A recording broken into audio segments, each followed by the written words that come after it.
Welcome back to news jet update. चलिए देखते हैं झारखंड की 25 फटाफट बड़ी खबरों को। इससे पहले आप झारखंड के किस जिले से न्यूज को देख रहे हैं हमें कमेंट बॉक्स में जरूर बताएं। साथ ही डेली अपडेट रहने के लिए आप हमारे चैनल को सब्सक्राइब कर बेल आइकन को दबाना बिल्कुल ना भूलें। अगर आप न्यूज को फेसबुक में देख रहे हैं तो पेज को फॉलो और लाइक करना ना भूलें। पहली बड़ी खबर, 11 गैर अनुसूचित जिलों में शिक्षकों और पंचायत सचिवों की नियुक्ति मामले में झारखंड सरकार 10 दिनों के अंदर लेगी निर्णय। राज्य के 11 गैर अनुसूचित जिलों में शिक्षकों और पंचायत सचिवों की नियुक्ति मामले को लेकर झारखंड सरकार 10 दिनों के अंदर नीतिगत निर्णय लेगी। झारखंड हाईकोर्ट ने इस मामले की अगली सुनवाई 8 अक्टूबर को निर्धारित की है। इससे पहले सरकार को अपने निर्णय से कोर्ट को अवगत कराना होगा।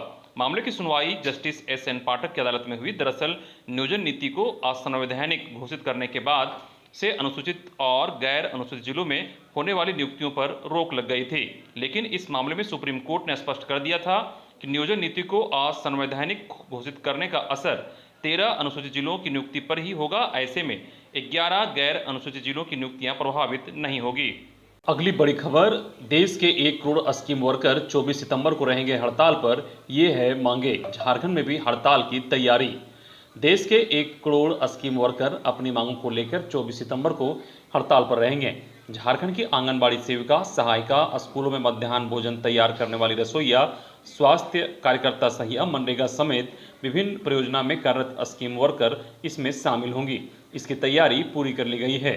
मांगों में 45वें और 46वें भारतीय श्रम सम्मेलन की अनुशंसाओं के आधार पर सभी परियोजना कर्मियों को मजदूरों के रूप में मान्यता देने, प्रति माह न्यूनतम 24,000 रुपये देने और सेवानिवृत्त होने पर 10,000 रुपये पेंशन की गारंटी करने, सभी स्कीम वर्करों को भविष्य निधि और ESI की सुरक्षा दायरे में लाने, इन परियोजनाओं को काम करने वाले सभी कामगारों का केंद्रीय श्रम मंत्रालय के पोर्टल पर निबंधन सुनिश्चित किए जाने शामिल हैं। अगली बड़ी खबर, अप्रशिक्षित पारा शिक्षकों को भी बनानी होगी ऑनलाइन बायोमेट्रिक हाजिरी। झारखंड के विभिन्न स्कूलों में कार्यरत अप्रशिक्षित पारा शिक्षकों को भी ऑनलाइन बायोमेट्रिक हाजिरी बनानी होगी। उन्हें तत्काल EBB में तत्काल जोड़ने का निर्देश दिया गया है। इस संबंध में झारखंड शिक्षा परियोजना परिषद की राज्य परियोजना निदेशक किरण कुमार पासी ने 22 सितंबर को निर्देश जारी किया है। निदेशक ने सभी जिला शिक्षा पदाधिकारी, सह जिला कार्यक्रम पदाधिकारी, सभी जिला शिक्षा अधीक्षक सह अपर जिला कार्यक्रम पदाधिकारी को पत्र लिखकर अप्रशिक्षित पारा शिक्षकों को भी EBB में तत्काल जोड़ने का निर्देश दिया है। निदेशक ने लिखा है कि अप्रशिक्षित पारा शिक्षकों के मामले में झारखंड उच्च न्यायालय ने 19 सितंबर 2019 को status quo as on date shall be mention करने का निर्देश दिया है। अगली बड़ी खबर, JPSC असिस्टेंट इंजीनियर के 637 पदों पर नियुक्ति के लिए 22 से 24 अक्टूबर तक होगी परीक्षा। झारखंड लोक सेवा आयोग JPSC द्वारा असिस्टेंट इंजीनियर के 637 पदों पर नियुक्ति के लिए मुख्य परीक्षा की तिथि 23 सितंबर को घोषित की गई है। 22 अक्टूबर से 24 अक्टूबर तक परीक्षा का आयोजन होगा।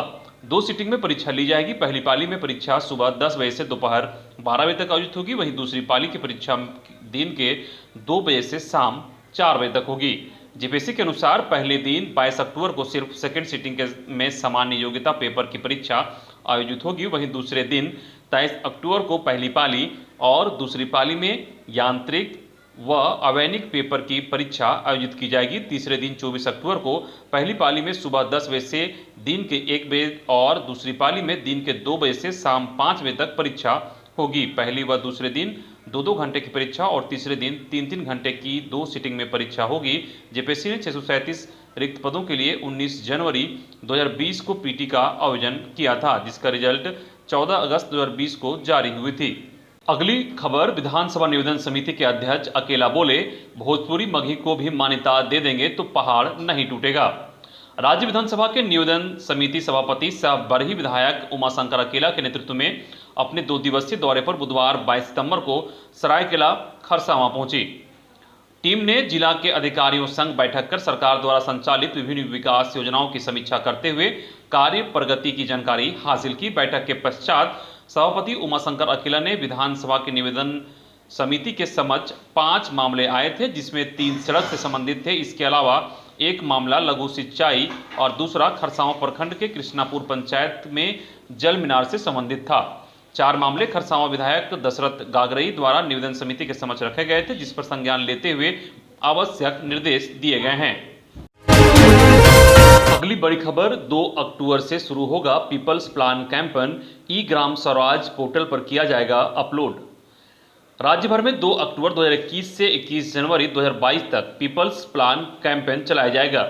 इसके तहत ग्राम विकास के लिए चयनित योजनाओं को ई ग्राम स्वराज पोर्टल पर अपलोड करना होगा। मनरेगा आयुक्त सह पंचायती राज निदेशक राजेश्वरी बी ने इससे संबंधित जरूरी निर्देश विभागीय अधिकारियों को दिए। उनकी अध्यक्षता में पंचायती राज के पदाधिकारियों के साथ गुरुवार को बैठक हुई। इस दौरान पंचायती राज से संचालित विकास योजनाओं की समीक्षा की गई। 14वीं व 15वीं वित्त आयोग की राशि से संचालित योजनाओं और उनकी स्थितियों का रिव्यू किया गया। निदेशक ने जिलावार संचालित योजनाओं की जानकारी लेने के साथ साथ अविलंब अपूर्ण योजनाओं को पूर्ण करने का निर्देश दिया।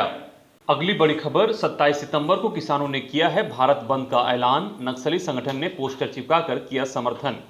जानकारी के मुताबिक किसान महासभा ने 27 सितंबर को देशव्यापी बंद का ऐलान किया है, जिसका नक्सली संगठन भाकपा माओवादियों ने भी समर्थन किया है। गुरुवार को माओवादियों ने गिरिडीह के डुमरी थाना क्षेत्र के उत्तराखंड के मंझला डी और तिरंगा मोड़ के पास कई स्थानों पर पोस्टर चिपकाकर इसका ऐलान किया। इलाके में हुए पोस्टरबाजी के बाद स्थानीय ग्रामीणों में दहशत है। पोस्टर में कृषि कानूनों के खिलाफ किसान महासभा के बंदी का समर्थन करते लिखा गया है कि हर हाल में केंद्र सरकार को कृषि कानून वापस लेना होगा। माओवादियों ने पर्चे में लिखा है कि इन कानूनों के कारण किसानों को आने वाले वक्त में सिर्फ नुकसान उठाना होगा। नक्सली पोस्टर होने की जानकारी मिलने के बाद डुमरी थाना पुलिस भी वहां पहुंची और सारे पोस्टर को वहां से हटा दिया। अगली बड़ी खबर, केंद्र सरकार का बड़ा फैसला, डोर टू डोर वैक्सीनेशन की अनुमति, नई गाइडलाइंस जारी। देश में कोरोना के नए मामलों में लगातार गिरावट आ रही है। टीकाकरण का आंकड़ा भी 83 करोड़ के पार हो गया है। इस बीच केंद्र सरकार ने बड़ा फैसला लेते हुए घर घर टीकाकरण की अनुमति दी है। इसके लिए एडवाइजरी भी जारी कर दी गई है। नीति आयोग के सदस्य डॉक्टर वीके पॉल ने गुरुवार को प्रेस कॉन्फ्रेंस में इसकी जानकारी दी। उन्होंने कहा कि हम उन लोगों के लिए घर पर टीकाकरण शुरू कर रहे हैं जो कोविड सेंटर पर जाने में सक्षम नहीं है। इसके लिए एडवाइजरी जारी की गई है। अगली बड़ी खबर, नेतरहाट में दाखिले के लिए इस बार भी होगी एक परीक्षा, 20 तक करें आवेदन। नेतरहाट आवासीय विद्यालय में सत्र 2021-22 में नामांकन के लिए इस बार भी एक ही परीक्षा होगी। नेतरहाट विद्यालय ने कक्षा 6ठी में नामांकन के लिए आवेदन मंगाने की प्रक्रिया शुरू कर दी है। दाखिले के लिए प्रवेश परीक्षा का एक स्तरीय होगी जो एक पाली में प्रमंडल स्तर पर आयोजित की जाएगी। परीक्षा परिणाम के आधार पर मेधा क्रमानुसार आरक्षण का पालन करते हुए अंतिम रूप से चयनित 100 छात्रों का नामांकन होगा। परीक्षा में शामिल होने के लिए अभ्यर्थियों को झारखंड का मूल निवासी, स्थानीय निवासी होना अनिवार्य है। 1 अगस्त 2021 को उम्र 10 वर्ष से कम और 12 वर्ष से अधिक नहीं होना चाहिए। अभ्यर्थियों को झारखंड राज्य अंतर्गत किसी भी मान्यता प्राप्त विद्यालय से 5वीं की परीक्षा उत्तीर्ण होना चाहिए।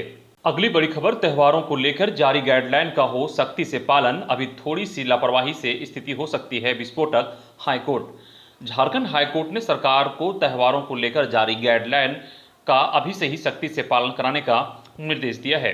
अदालत ने कहा कि सरकार ने गाइडलाइन तो जारी कर दिया है लेकिन इसका पालन नहीं हो रहा है। बाजारों में भीड़ है और बिना मास्क के लोग दिख रहे हैं। अभी थोड़ी भी लापरवाही बरती गई तो स्थिति विस्फोटक हो सकती है। बिना मास्क के घूमने वालों पर सरकार को सख्ती दिखानी चाहिए और एसओपी के अनुसार जुर्माना भी वसूलना होगा। दूसरे राज्यों में कोरोना के मरीजों की संख्या में लगातार बढ़ रही है। लोगों को भी खुद एहतियात बरतनी होगी। यह समझना होगा कि अभी कोरोना समाप्त नहीं हुआ है। अगली बड़ी खबर, सीएम ने की घोषणा, अनुसूचित जनजाति के साथ अन्य वर्गों को भी विदेश में उच्च शिक्षा का मिलेगा अवसर। जानकारी के मुताबिक मरांग गोम के जयपाल सिंह मुंडा पारदेशीय छात्रवृत्ति योजना के तहत चयनित 6 विद्यार्थियों और उनके माता पिता एक कार्यक्रम में मुख्यमंत्री हेमंत सोरेन ने सम्मानित किया। यह कार्यक्रम गुरुवार को प्रोजेक्ट भवन में आयोजित किया गया था। स्कॉलरशिप पाने वाले इन विद्यार्थियों को सम्मानित करते हुए सीएम ने कहा कि फिलहाल यह योजना आदिवासी समुदाय के छात्रों को उच्च शिक्षा का अवसर दे रही है। आने वाले समय में अन्य वर्गों के बच्चों को भी अवसर देने पर सरकार विचार करेगी। सरकार की महत्वाकांक्षा मरांग गोम के जयपाल सिंह मुंडा पारदेशीय छात्रवृत्ति योजना अनुसूचित जनजाति के 6 छात्रों के लिए अपना भविष्य गढ़ने का वाहक बनेगा। ये सभी इंग्लैंड और आयरलैंड की यूनिवर्सिटी में उच्च शिक्षा ग्रहण करेंगे।